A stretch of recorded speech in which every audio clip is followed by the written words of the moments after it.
வணக்கம் சிநேகிதங்கள். இப்படி ஒரு வீடியோவில் திரும்ப உங்களை சந்திக்கிறதில்ல ரொம்ப மகிழ்ச்சி. எனக்கு தொடர்ச்சியாக ஒவ்வொரு நாளும் இந்த வீடியோவை கண்டுகளிக்க தவறாதீர்கள். இன்றைக்கு என்ன விஷயத்தோட வந்திருக்கேன்னா, முக்கியமான பேசு பொருளாக இருக்கிற இந்த 2026 தமிழ்நாட்டு தேர்தலும் யாழ்ப்பாண மக்கள் படுற பாடு, இதை பற்றி தான் நாங்கள் கதைக்க போகிறோம். தமிழ்நாட்டில் கோலாகலமாக இந்த தேர்தல் திருவிழா அரங்கிற காத்திருக்குது. அதாவது இன்றைக்கு எல்லாரும் 7 மணிக்கே வலிக்கிட்டு ஓட் போடுறதுக்கு ரெடியாக இருக்கிறாங்க. ஆனால் கடலுக்கு இந்த பக்கம் இருந்து நாங்கள் என்ன செய்து கொண்டிருக்கிறோம்ன்றது தான் இன்றைக்கு பார்க்க போகிறோம். அதால் எங்களுக்கு என்ன பிரயோசனம் இருக்குதா இல்லையா, எங்கள்ட இளம் தலைமுறை எப்படி இருக்குதுன்றதை தான் நாங்கள் கேட்க போகிறோம். முக்கியமான விஷயத்துக்கு வந்தோம்னா, இந்த முக்கியமாக குறிப்பாக யாழ்ப்பாண பகுதியில் இந்த தளபதி ரசிகர்கள் எல்லாத்தையும் தளபதி வெறியர்கள் என்று சொல்லுகின்ற ஆட்களுக்கும் சீமானின் தம்பிகள் என்று சொல்லி கொண்டிருக்கிற ஆட்களும் இப்போ சரியான ஆக்டிவாக இருந்து கொண்டிருக்கணும். சமூக வலைத்தளங்களிலும் சரி இல்லாட்டி சமூகத்திலையும் சரி ஒரு ஆக்டிவாக இருந்து கொண்டிருக்கணும். மாறி மாறி போஸ்டர் வைக்கிறது, கொமெண்டுகளில் மாறி மாறி கதைக்கிறது, அதாவது நல்ல கருத்துக்களை பதிவிடுறது, விஜய்க்கு சார்பாகவும் சீமானுக்கு சார்பாகவும் அவர்களின் கருத்துக்களை பகிர்றது, மற்றது அவர்களை ஆய்வு செய்கிறது. இதை செய்தார், இவர் எப்படி செய்தார், அவற்றை பின்புலம் என்ன, அவர் எதற்காக இதை சொல்லுவார், எதற்காக இதை செய்தார் என்ற விஷயங்களை ஒரு ஆய்வு நோக்கத்தில் விமர்சனபூர்வமாக இந்த அரசியலை பார்ப்பது ஒரு வரவேற்கத்தக்க ஒரு விடயமாக காணப்படுது. முக்கியமாக குறிப்பாக விஜய் ரசிகர்களை எடுத்துக்கொண்டால் ஒரு சினிமா மோகம் மற்றது அவர் இந்த கவர்ச்சிகரமான பேச்சுக்களை வச்சு கொண்டு ஒரு ரசிகர் கூட்டம் ஒரு அரசியலை பின்பற்றுகிறவர்களாக இந்த ரசிகர் கூட்டம் மாறிக்கொண்டு வருது. இது கவர்ச்சிகரமாக இருந்தாலும் கொள்கை ரீதியாக இலங்கை தமிழர்களுக்கோ இலங்கை நாட்டுக்கோ விஜய் அவர்கள் என்ன செய்ய போகிறாருன்னா அது ஒரு பெரிய கேள்வியாக தான் இருக்குது. அதே மாதிரி சீமாண்ட தம்பிகள் என்று சொல்ல போகிற சீமாண்ட ரசிகர்கள் தான் சொல்ல முடியும். அந்த பேச்சாற்றல், அவற்ற கொள்கைகள், அவர் சொல்லுகின்ற ஒரு இலட்சிய அரசு போன்ற விடயங்களில் ஈர்க்கப்பட்ட இந்த சீமானின் தம்பிகள் இங்கே பெருமளவில் இருக்கிறார்கள், வெளிச்சத்துக்கு கொண்டிருக்கிறார்கள். அப்போ இவர்கள் இதை ரசித்தாலும் ஆனால் யதார்த்தத்தில் இது சாத்தியமா என்ற ஒரு கேள்வி இங்கத்த அதாவது இலங்கை யதார்த்தத்துக்கு இது அவர் கதைக்கிற விஷயங்கள் சாத்தியமான்றது ஒரு பெரிய. இதில் நாங்கள் முதல்ல கள நிலவரத்தை பார்க்கலாம்.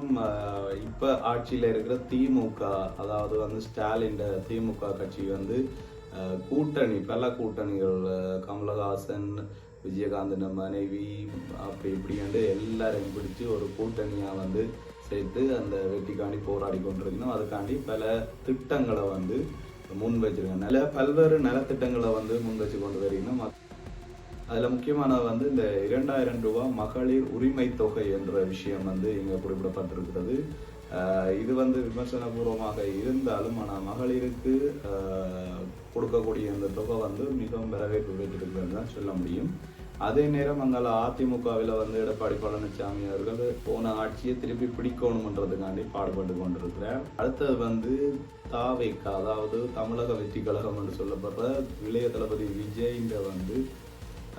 விஜய்ன்ற கட்சி இது ஒரு பெரிய தாக்கத்தை செலுத்தி இருக்குது. அதாவது முதல் முறை 2026 முதல் முறையாக இந்த கட்சி போட்டியிட போகுது. அப்படி இருந்தாலும் பல அதிர்வுகளை ஏற்படுத்தியிருக்குன்னு சொல்ல முடியும். இளைஞர்கள் மத்தியில் அரசியலை பற்றின சிந்தனையை கொண்டு வந்திருக்குது. அதே நேரத்தில் அரசியல் களத்தை எல்லாரையுமே உன்னிப்பாக பார்க்க வைக்கிறதுக்கு இந்த தாவேகா கட்சி, அதாவது விஜய்ன்ற பிரவேசம் முக்கியமான ஒரு விஷயமாக காணப்படுகிறது. அடுத்தது பார்த்தீங்கன்னா நாம் தமிழர் கட்சி, அதாவது சீமான் தொடர்ச்சியாக தமிழ் தேசியம் என்ற ஒரு கருப்பொருளை முன்னிலையாக வச்சு கொண்டு தற்சார்பு பொருளாதாரம் என்ற புதிய லட்சிய அரசியலை முன்வச்சு தொடர்ச்சியாக போட்டியிட்டு கொண்டிருக்கிறார். அதே மாதிரி இந்த தரம் எந்த கட்சிகளோடையும் கூட்டணி இல்லாமல் தனித்து நின்று போட்டியிட்டு கொண்டிருக்கிறார். அதுக்கு காரணமாக எல்லா கட்சிகளும் பாஜக, அதாவது மத்திய அரசோட கூட்டணி இருக்கிற கட்சிகளாக தான் காணப்படுகிறது. தமிழற்ற உரிமையை அந்த கட்சிகள் எப்பவுமே வெற்றித்தர முன்னிக்காதுன்ற என்று சொல்லிக்கொண்டு தனித்து போட்டியிட்டு கொண்டிருக்கணும். இது பெரிய ஒரு பேஸ் பொருளாக கொண்டு இருக்கிறது. உண்மையிலேயே தளபதி விஜய் தாவேகா கட்சி வந்திருக்காட்டி இந்த முறை சீமானுக்கு ஒரு முதலமைச்சராகிற ஒரு வாய்ப்பு இருந்திருக்குதுன்னு தான் சொல்ல முடியும். ஆனால் அது நடக்குமா இல்லையான்றது இப்போ பெரிய ஒரு கேள்விக்குறியாக வந்துருக்குது விஜய் இறங்கினதால.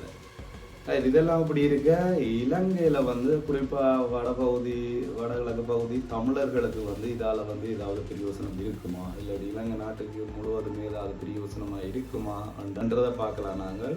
இதுல முக்கியமா வந்து மக்கள் மத்தியில எதிர்பார்க்கப்படுற விஷயம் வந்து தமிழ்நாட்டுல வந்து ஒரு நல்ல ஆட்சி அமைஞ்சுதுண்டா அது வந்து மத்திய அரசுக்கு அழுத்தம் கொடுத்து இலங்கை அரசுக்கான தமிழர்களுக்கான உரிமைகளை பெற்றுக் கொடுக்கறதில்ல.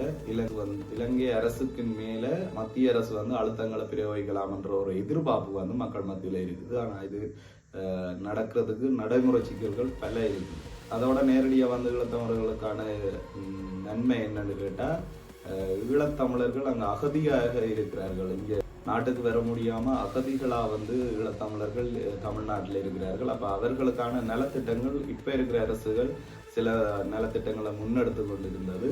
இது வந்து தொடருமா அல்லது புதிய அரசு வந்து அதை விட மேலான ஒரு அந்த அகதி அந்தஸ்து இருக்கிற ஈழத்தமிழர்களுக்கு வந்து ஏதாவது ஒரு விஷயத்த முன்னெடுக்குமான்ற ஒரு கேள்வியும் இதுல அடங்கியிருக்கு.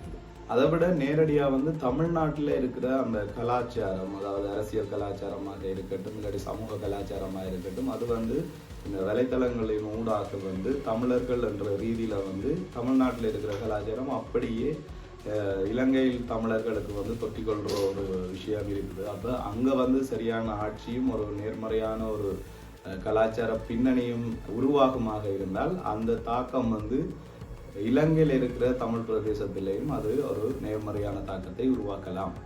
மறைமுகமான தாக்கத்தை அங்கே எதிர்நோக்கினா இங்கே நாங்கள் மறைமுகமான தாக்கத்தை வந்து எதிர்நோக்க வேண்டிய சூழல்களை நாங்கள் காப்படுவோம் என்றது ஒரு நிதர்சனமான உண்மை.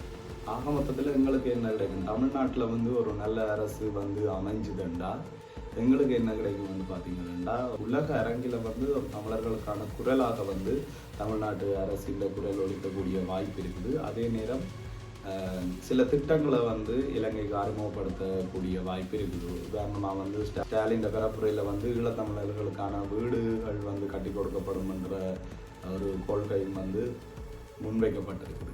அப்படியான சில நல்ல திட்டங்கள் வந்து இங்கே வந்து சேரக்கூடிய ஒரு வாய்ப்பு இருக்குது. ஏற்கனவே இந்திய அரசு வழங்கின வீட்டு திட்டங்கள் இங்கே நிறைய இருக்கிறது. அப்போ அப்படியான சில திட்டங்கள் வருவதற்கான வாய்ப்பு இருக்குது. பெரிய அளவில் வந்து மத்திய அரசுக்கு தமிழ்நாடு அரசால் வந்து பெரிய அளவில் அழுத்தங்களை கொடுக்க முடியாது. அதனால் வந்து இந்திய மத்திய அரசு வந்து இலங்கை அரசுக்கு வந்து அழுத்தம் கொடுக்கறதுன்றது வந்து பெரிய அளவில் சாத்தியம் இல்லாத ஒரு விஷயமாக தான் கேள்விக்குறியாகவே இருக்குது. கடைசியா பார்த்தோம்னா தமிழ்நாட்டில் இருக்கிற அந்த அரசியல்ல ஒரு நல்ல தலைவர் வாரதும் அல்லது அந்த அரசியல் பிழைச்சு போறதும் வந்து அந்த மக்களுக்கு தான் நேரடியான தாக்கத்தை வந்து ஏற்படுத்த போகுது. இலங்கை நாட்டு அரசியலை வந்து தீர்மானிக்க போகுது இலங்கையில இருக்கிற அரசியல்வாதிகள் தான். இலங்கையில இருக்கிற இளைஞர்கள் வந்து இதனூடாக வந்து அந்த அரசியலை நாங்கள் கற்றுக்கொள்றதன் ஊடாக வந்து இங்கே இருக்கிற மாகாண சபைகள், பிரதேச சபைகள், அதே நேரம் ஜனாதிபதி முறைகள், இதை பற்றி ஒரு ஒப்பீட்டு ரீதியாக இதை விளங்கி கொள்றதுக்கு இது ஒரு கருவியாக இருக்கும் ஒழிய இது வந்து பெரிய அளவு அரசியல் பின்புலத்தில் ஒரு மாற்றத்தை ஏற்படுத்தாது என்றுதான் சொல்ல முடியும். முடிவா சொல்லணும்னா எந்த அரசு தமிழ்நாட்டில் வந்தாலும் இலங்கையில நடக்கிற நல்ல திட்டங்களை வரவேற்கிறதோட எங்களுக்கு சப்போர்ட்டாக இருக்கணும்ன்றதுதான் ஈழத்தில் இருக்கிற இலங்கையில் இருக்கிற எல்லாட்ட எதிர்பார்ப்புமா இருக்குது. உங்களுக்கு என்ன தோணுன்றத கமெண்ட்ல சொல்லுங்க. விஜய் ஒரு தாக்கத்தை ஏற்படுத்துவாரா, இல்லாட்டி சீமான் என்ற தமிழ் தேசியம் வெல்லுமா, எங்கெண்ட தமிழ் தேசியம் என்ற ஒரு விஷயம் இலங்கையில இருக்கிற தமிழ் தேசியம் அப்படி இருக்குது, சீமான் இந்தியாவில் முன்வைக்கின்ற தமிழ் தேசியம் அப்படி இருக்குது. இது போன்ற உங்களோட கருத்துக்களை வந்து கமெண்ட்ல போட்டுக்கொள்ளுங்க. மறக்காம சப்ஸ்கிரைப் பண்ணுங்க. தேங்க்யூ.